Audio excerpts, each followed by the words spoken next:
What is up, G's? It's the Big Mama, no kids. Excuse the slow blinks. I decided to get on here because that was the whole point of the Planet Vaster show. I have been ramming in videos on the Planet Vaster show Instagram, but y'all don't get me as much. And today is January 6th. Hold on. Let me collect my thoughts because I don't like when I'm going like fuzzy. I get a little insecure over losing my train of thought. So let me actually grab that motherfucker. Let me get back what I was about to say. Okay.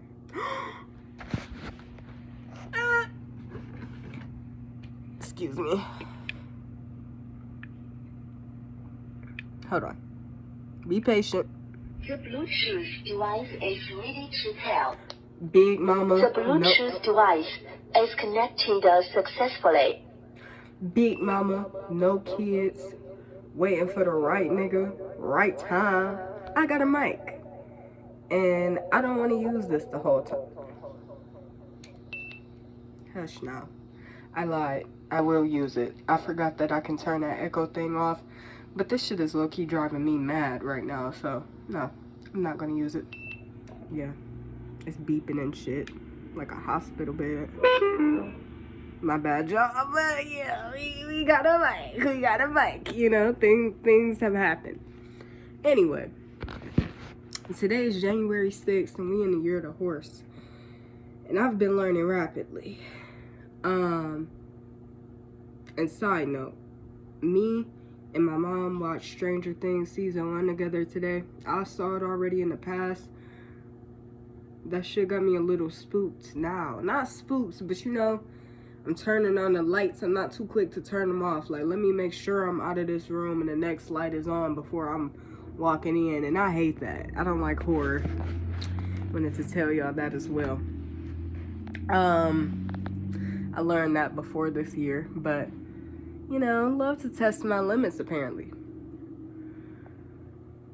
I have had a fall from ego, not a fall from grace. And this lesson hasn't come about. Let me figure out how to say this authentically so I don't fuck this up. Lately, I have been learning how to give people grace in a way that I never have known before. Because, actually, on New Year's Eve, my phone had a little oopsie poopsie and it got ran over by a bus. And I'm very tired of saying that. And I'm meditating on how often I should be saying it. That's kind of why I'm pausing, because I'm tired of talking about that shit. But it happened. And I was also locked out of my house that same day, and I had to wait for my mom to get home.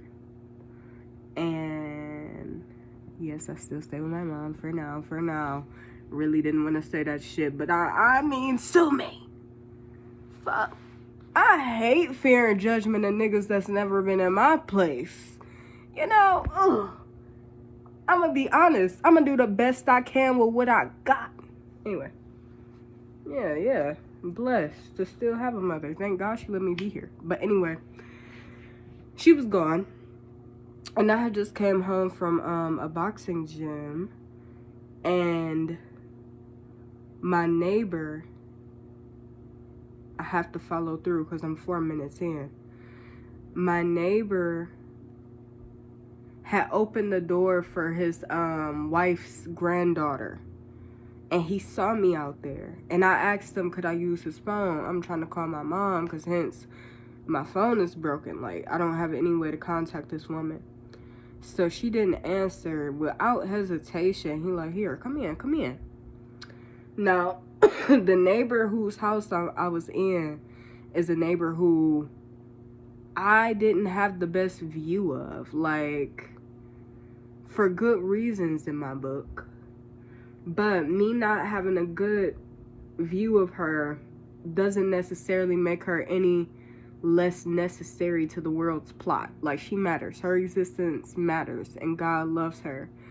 And it's funny because one night, I was high as monkey balls. I ain't gonna lie. I was high as monkey balls. My friend Kayla had just gave me a massage, and I was supposed to perform that night, but I was too high to perform. Like, I was too high to even really move. Like, it was that type of high. Like, this has sedated me.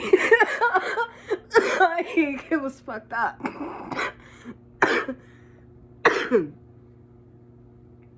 Anyway, that night she had tried to get me to come to the door to like get a box of food that she had for me and my mom. And this is still when I was in that like this lady, like, I don't like this lady mode. That on top of the fact that I knew my eyes were red because it was edible high. It wasn't weed high. It wasn't a blunt high. It was like, I'm obviously high, and I didn't want her to see me.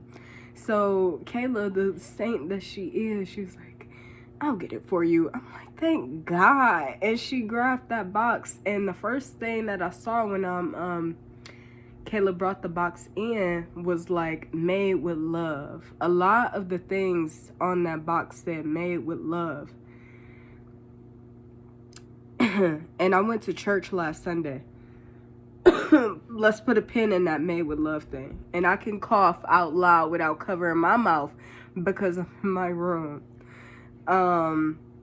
Last Sunday it said like, God will even make your enemies serve you in a way, and you got to be humble when that happens, and you can't gloat. Because me and this neighbor have had an estranged relationship. Like, from the beginning, I knew I wasn't necessarily gonna mesh with her, or that's what I thought.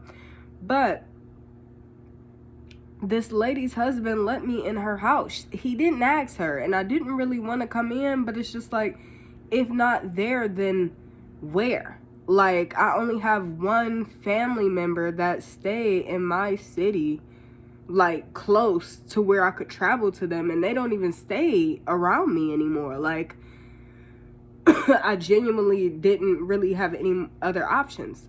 And she didn't make me feel like an unwelcome guest while I was there, but it came up. This elephant in the room came up. Her husband mentioned this. I don't know what the fuck she might have said when he went to the back room, if she reminded him that this happened. But one day I closed the door on her because we had company over, and she can kind of be a complainer. Like, she can kind of be negative, and she had came, knocked on the door, and since I'm so spiritual, this, that, and the other, I knew when I heard the knock on the door, something in me didn't want to answer it. And I kind of use my instincts as code in that way. Like, if somebody calls my phone and I don't feel called to answer, I don't answer. And I kind of look at it like I probably just protected my energy. But lately, all of that shit is being demolished because I'm not that damn sacred. Yes, I am, but everybody is. Like, and you can't really... Sometimes you can't play favorites because we all need each other, and she exists for a reason. Not just because she helped me out, but just because she matters. Oh, hold on. I done strayed away from a few points, and it's okay. Her husband was like, yeah, she was kind of hurt when she said you slammed the door in her face. I didn't. The door might have slammed because it's heavy, but I didn't slam it. I remember shutting it. But that's how it felt to her. And, you know, her and your mom are real cool, you know? She don't have a lot of friends and this, that, and the other. And he made some valid points.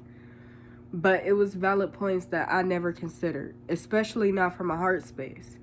Because sometimes when people seem negative, and I'm not gonna lie, the stuff that I heard coming out of her mouth will automatically make me not want to mess with a person like her. Like, but that's based off past trauma. And I mean, it's just certain stuff you ain't got to get dirty.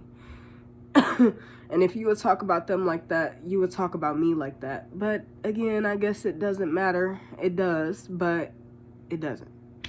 In the grand scheme of things, we all matter.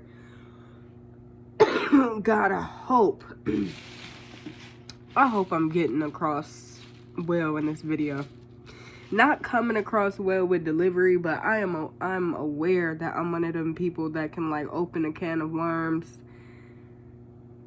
and not really get to the point. And I have gotten to the point, but I hope I'm not going like, I hope I'm finishing a few of my points and sentences. Forgive me for the coughing. It happens.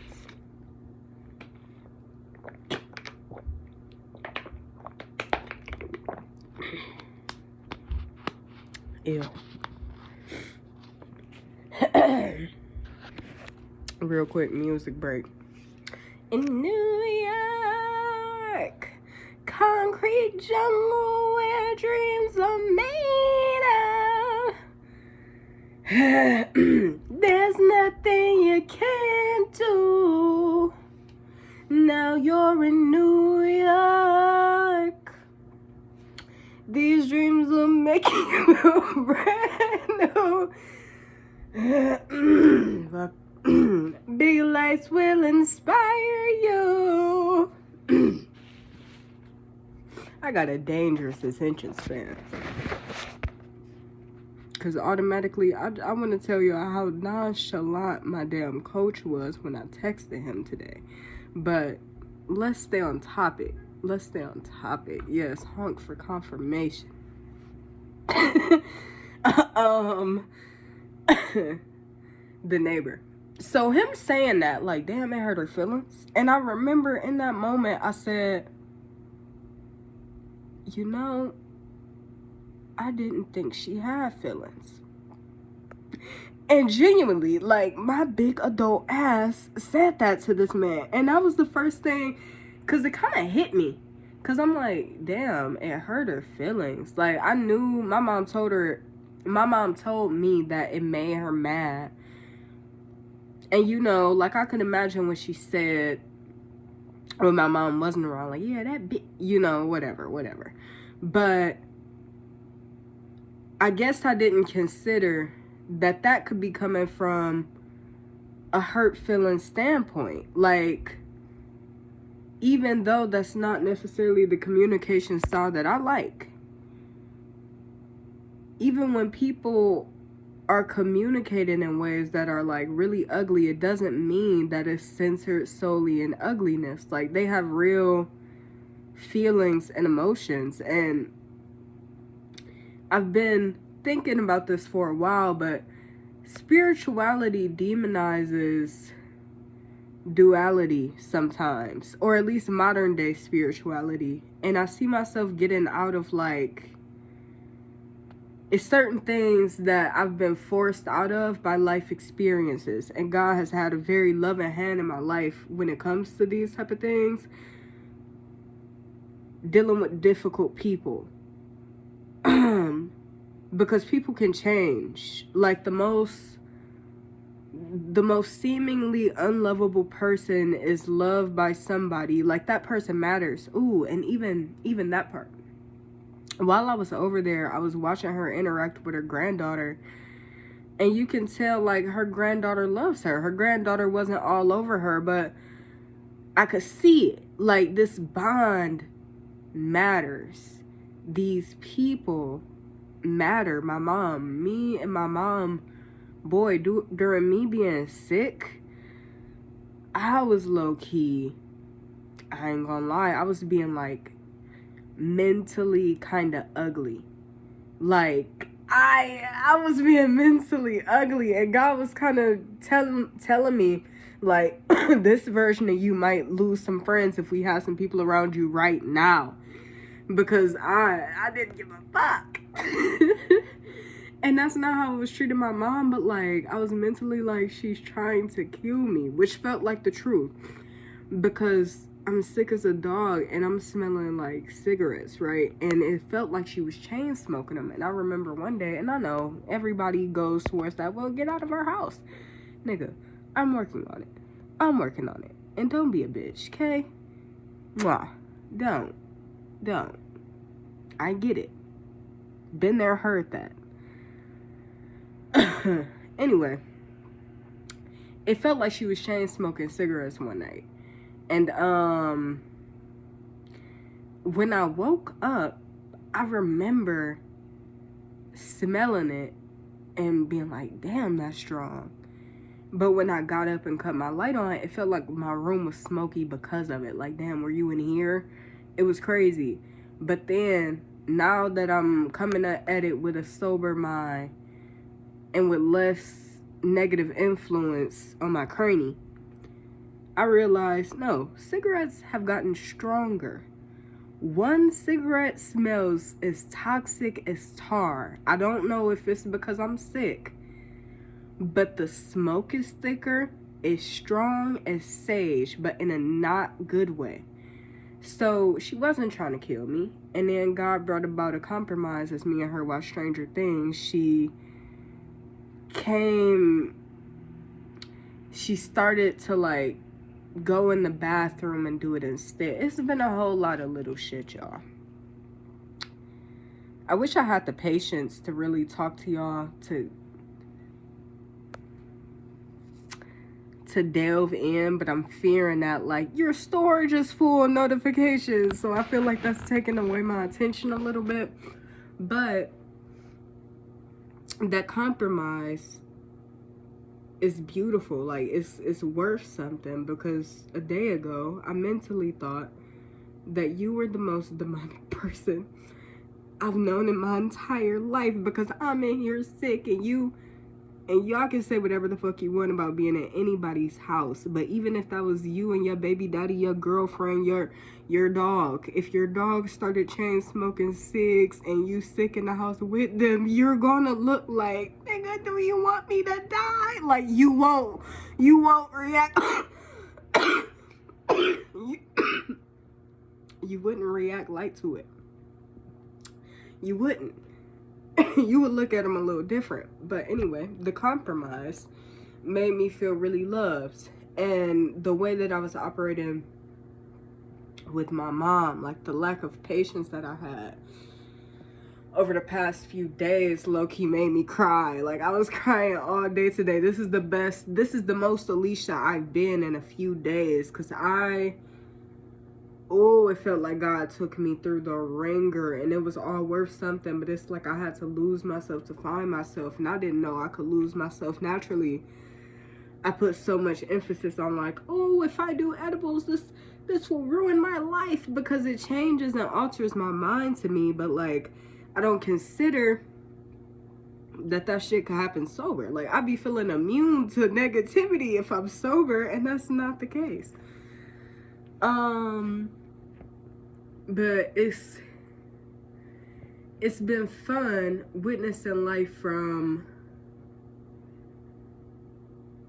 another perspective, because I will actually cater to my positivity more. When it's in full effect, I'm gonna cater to my positivity more and treat people with less discrimination. Like, to be high honor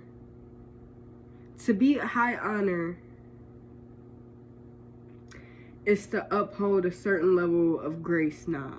Like, I feel like before I was very picky and choosy with grace, like, and I could be pretty icy. But this period taught me, like, nah, everybody needs grace. Even the people that you don't fuck with, be kind anyway. My bad.